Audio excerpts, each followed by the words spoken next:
Here, appreciate you guys staying to the end of the program. I know everyone's got places to be and dinner reservations. Whoever's got the best restaurant reservation, I'm going with you for dinner after, all right? So I'm going to check later. Yeah, I've never met a high myope who wasn't happier after cataract surgery. You'd think, just from an optical standpoint, younger in life, no lens changes, contact lens would give you the same vision, but pseudophanically, every myope, right? I'm seeing head shaking here. Every myope is happier after cataract surgery. These are home runs, almost no matter what lens you put in, but this was great, brilliant choices by the doctor on that. So we are not the world's experts in iTRACE at Wills. We're just really getting up to speed a lot on this. But as you might imagine at Wills, we get referred a lot of problems. And we have patients who are getting all sorts of lenses and stuff going on in the community, and they're not happy, and they get sent into the great Wills for us to figure out what the problem is. And sometimes it's easy to figure out what the problem is, sometimes we need a little help. So what's really been great is the iTRACE really gives us a lot of help. And you've heard a lot earlier about evaluating cataracts and DLI, and how to plan your surgery and how to measure your accommodative range and the quality of the optical system you're dealing with. But what I'm really excited about with iTRACE is how it can help me answer questions as to why I'm not happy and what's wrong with the vision there. So, I pushed the wrong button already. I'm doing great. All right, there we are. So we're going to look at a case study here. This is a patient that came in that had a symphony toric placed, and that's, Symphonies really came out of the gate really strong, really interesting technology, great advantages, but great ability to screw things up and have patients be unhappy. I put a fair number of these in. Full disclosure, I'm a consultant for J&J, but I've been really happy with these results. This is a 48-year-old who was seeking presbyopia relief.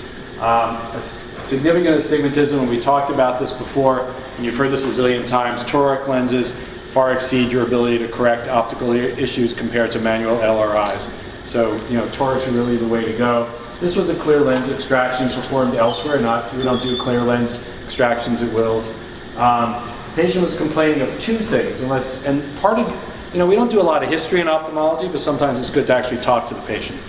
And this, I know, right? Kind of crazy. But this patient was complaining of two things. They had two problems. They had dysphotopsias, which is glare halos, weird stuff going on, and they weren't happy with their vision. And think about that a second. Take two steps back. That really is separable issues here. I can see, but the visual quality is not good. And to the extent, yes, sir. Can you grab the mic? Oh, you're not hearing me? I'm usually pretty damn loud. All right. Oh, okay. It's like Johnny Carson here. All right. So separating out those two things is really important, especially these days with all the lenses that we have. So separating out dysphotopsias, which is poor quality of vision, from just poor vision. So poor visual acuity. And I think dissecting that out was very helpful to us in trying to figure out what was going on here. All right, so the iTRACE gives you a ton of data. You've heard all that all this evening here, and if you haven't, they'll tell you again. You can look at wavefront, you can look at contrast, you can look at visual acuity, you can get really excellent TRACEY refractions here. So you can look at all this, you can get a lot of measurements in a row, so you can look for consistency in your data, which other machines don't give you really well. You can look at higher order aberrations, and one of the also important things, you can look at optical alignment of your lens. And optical alignment is a couple things here. We're talking about toric lenses, so one of the really important things if you're going to put toric lenses of any sort, not just Symphony, is what's the orientation, and this has been talked about a lot. So you really need to know where the lens is in the eye, and if you have an issue, compare that to where the lens was supposed to be in the eye. So in terms of rotation of toric lenses, did you put it in the right location, and did it stay in the right location?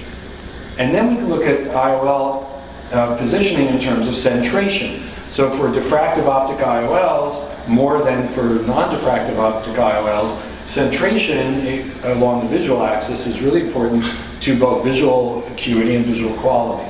So we can do all of that with the iTRACE, so it's really important. So you can look at just topography, and these are beautiful topographies. It's way better than I get out of the Humphrey topographer in my office. This is far superior, far more consistent too, if you can get multiple measurements here. I mean, this is just clean. This tells us a lot. We now have a pointer in here somewhere, but you've all seen these pictures before. You know how to read it. I'm not going to repeat that. But this is really very helpful here. So we can look at the topography. So we can look at the cornea here. Really awesome stuff here. Now we can look here at the wavefront. We can look at the refractions. You can see the TRACEY refractions here. And one of the things that should jump out at you here is this is a patient who had a symphony toric IOL. When you're looking at extended depth of focus or multifocal lenses, you want to have, and this is something that's very near and dear to my heart, you want to minimize the residual refractive error, especially on the astigmatic side. Astigmatism does not get enough respect. And we talk about it, and you can sort of finesse it, and we can talk about extended depth of focus with the rule of astigmatism left on the table. But really, at the end of the day, you don't want to leave astigmatism with a diffractive IOL. You can see the TRACEY refraction is showing that we have 1 1/4 of residual refractive error and astigmatic error.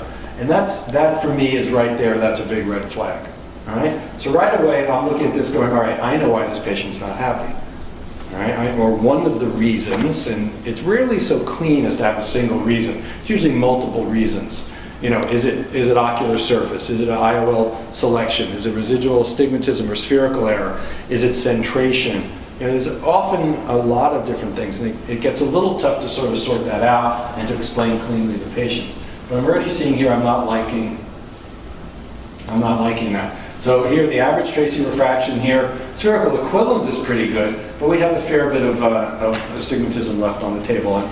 And when I teach about symphony lens, and I do a lot of lecturing for J&J on symphony, to really get the results you want, you need to leave a half a diopter or less of cylinder. All right, half a diopter or less. And preferably, if you're going to leave half a diopter, leave it with the rule. But half a diopter or less. So leaving a diopter to a diopter and a quarter, while not the end of the world in terms of distance vision, truly impacts the near. Yeah, I see. Yeah. My buddy here in the third row. Yes, it affects, and one of the things I beat up J&J, even though they send me a check every so often, is that they rolled out the Symphony lens as being very tolerant for residual astigmatism. And sure, it is tolerable if you look at the defocus curves on that. It is tolerable for distance vision, but it does a real number on your range. And when you can drive down that residual astigmatism on the Symphony lens, your depth of focus explodes, literally explodes, which is what we want. All right, so the TRACEY refraction matches a really good push plus refraction, and for Symphony lenses you need to push plus on your manual refractions. Do not use your auto refractor. Doesn't work. You can use the iTRACE, it works beautifully, but not your auto refractor. All right. So you look at the cornea and the lens of the DLI here, and we see where the astigmatism is in the cornea. We knew that. All right. So this is not a great surprise here. What we're seeing here internal, which is the lens, this is where our issue is here. Okay. So we see our defocus there, and we know we have a problem there. So now I'm starting to smell a problem. You know, were my calculations correct, or is this lens not where it's supposed to be? Okay. You can look at the chain analysis, it tells you that. You can see the residual astigmatism, and the residual astigmatism is not what you want. And this is the key screen here, all right? This is what we use a lot at Wills when we're looking at these patients, all right? So you're looking at the internal wavefront, the corneal wavefront, so you're looking at the cylinder on the lens, which is right there. You're looking at the cylinder on the cornea, and these don't line up. Okay, this is not rocket science, beautiful stuff, not rocket science to most of us who do that. So we know we have a problem here. So this is pretty straightforward. This is a rotation of the lens. And what's really beautiful about the iTRACE is it's going to give you this right here. So you don't have to sit there with your iPhone with this Astigmatism Assistant app, which I've yet to figure out, which seems like a cool idea, but I can't get a good measurement. And then go into the Bergdahl, Harden-Bergdahl calculator. And this just gives it to you right there. It's really easy. You got it. You take these images, you've got your numbers here. I know what the problem is. Okay? So it's rotated 29 degrees. If I rotated it back where it's supposed to be, I'd get rid of all of that astigmatism. Wouldn't that be awesome? So is my problem solved? Maybe? No? You don't think so, huh? Did you see this talk already? No? All right. Problem's not solved. I've done a lot of symphony. Okay, so That's what we do. yeah, so the problem is it may be solved, it may not be solved. Don't think this is the whole story here. However, this is something that you don't want. So you know that if you fix this, you're going to make the patient better. The question is, are you going to fix the entire problem? Maybe you will, maybe you don't. Let's look. All right, let's look. So, and that may not seem a lot, but that's a lot. So toric stability study, David Chang had a study that came out that Alcon is using to beat J&J up with a club. Technics lenses are not as tacky as Alcon lenses. They may rotate a little bit more. I personally feel that you can get them not to rotate by better implantation techniques, but theoretically they could. You need to be able to deal with that. Most torics rotate in the first hour. They probably do. The question is whether they rotate because their chamber shallows a little bit, they rub the eye, or the wound's not perfect. I know some surgeons who put a suture in every toric patient to prevent that from occurring. That may help. They definitely rotate within the first day or two. The best way to measure them is with the iTRACE toric check. It's great. You have this in the office, you run all your toric patients through this, you know the number. Now, in defense of the Technics platform, just because they're rotated does not mean their vision's bad. Because the optics of the Technics are different than the optics of the Alcon lens. And at the end of the day, you want to address the visual quality, not the rotation. So if the rotation is not affecting the vision, no need to go back into the OR. If it is, then you should go back in the OR. So that's a small aside here. When you're rotating, the best time to rotate is 2 to 4 weeks. You want to let the capsular bag contract a little bit. You want to make sure that the rotation is stable. It will be stable at that point. You don't want to wait too much longer, although you could. This is probably pretty ideal. And just as an aside for those of you in the room who do this stuff, I don't use viscoelastic when I reposition them. I use an anterior chamber maintainer or bimanual, because you don't want to put viscoelastic in again and then have to take it out and then have the lens shift again. It's a circular sort of problem here. So it's really easy to, 2 to 4 weeks, this lens is going to move easily under BSS. You don't need viscoelastics. And just having an anterior chamber maintainer or a bimanual setup, you can nudge the lens in the direction you want to go. And having that in the slide that we showed, you know exactly how many degrees from where it is that you have to move. You can put your Dell marker on the cornea at that point and mark out I think it said 29 degrees, mark out your 29 degrees, and you know exactly where it has to be. So you can put it there. And, the lens is not going to move the second time for sure because the capsular bag's contracted a bit now at this point, and you should be fine. Right? You don't usually need to open the leaves of the capsule. That's only if it's been in there longer and it's fibrosed down. So we wrote this around, and the lens is in perfect condition, and the patient sees 20/20. Have we cured their entire problem? And the answer is we haven't cured their entire problem, because we had two separate problems. We had a lack of 20/20 vision, and we had dysphotopsias, or a lack of quality vision, or visual aberrations. And the poor visual acuity is from the misrotation of the lens. The dysphotopsias are from the fact that in this particular case, we're going to look here, and we're going to look at our angle alpha, which is the number down here. So everyone knows angle alpha, angle kappa, and since George Waring's not here, I don't have to talk about chord mu. But for those of us who are not as smart as he and some of the other fine brains that have developed all this, I'm just a poor, humble country doctor. Angle alpha is really what we want to concentrate on, which is the deviation between the center of the capsular bag and the visual axis. Because these lenses were designed to center themselves in the capsular bag. And we all go in there and we try and center it on the second Purkinje image, which is we think is the visual axis, and we hope it stays there. Most of the time it won't stay there. It'll recenter when you leave the OR in the center of the capsular bag, as it was designed to. And in most patients, the deviation, the angle alpha, the separation between the center of the capsular bag, which is where the lens is, and the visual axis is pretty small. And we don't have too much of a problem with that. And the Symphony doesn't usually have a problem with that because it's not a refractive zonular lens. It's a diffractive optic. The entire optic is a single diffractive lens. So decentration is not as much of an issue. But if you decenter enough, it becomes an issue. So we look here and we look at angle alpha, and this is clearly a number. So 0.4 is usually the number we use. Ray, what do you think? About 0.4, that's what we use about. So you don't want to see deviations more than 0.4 because then you're going to start to look for trouble here. And this is 0.6, and the iTRACE will give you this. You don't have to do anything fancy here. I mean, Ray's giving me a slide here that he's drawn out the rings of the Symphony so we can find the optical center here. You don't have to do all that. It'll give you these numbers, and you can look at that and go, all right, so maybe this was not a great patient to have put any sort of diffractive, forget Symphony or active focus or MTF, TMF. So maybe this was not a patient to use a diffractive lens on. I found, and certainly I do use the 0.4, and when I look at patients and I evaluate them for lens choices, if they have high coma and if they have a high angle alpha, I try to push them away from from a diffractive optic IOL. In real life on the ground, it's probably not as universally applicable, but I think if you're going to be prudent about it, that if you saw this number pre-op, you might say to the patient, maybe this is not the lens for you. But we found here that this patient has that, so even if we rotate their lens, we're going to improve them for sure, but we're not going to make them perfect.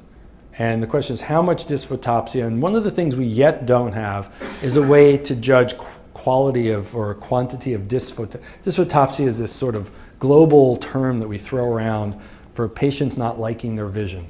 You know, you look at them, they're 20/20, they're plano, you know, doc, and you're sitting there going, you're great. And they go, doc, I'm miserable. You know, I have glare, I have halos, I have spider webs, I have starbursts, I have whatever. And you're like, well, I have crescents, you know, you have positive dysphotopsias, negative dysphotopsias. You know, I can send you out to Sam Maskett's office and he can do God knows what with you. But we don't have a really good way of quantifying what's causing that and exactly how bad it is. It's a subjective response. But what we can do is we're trying to cone down, and I have this conversation on the J&J side all the time. How do we cone down? What are the factors? What's the thing we need to be screening patients for so we don't create this issue in our patients? And we look at, you know, tear film, cornea, EBMD, you know, retinal issues.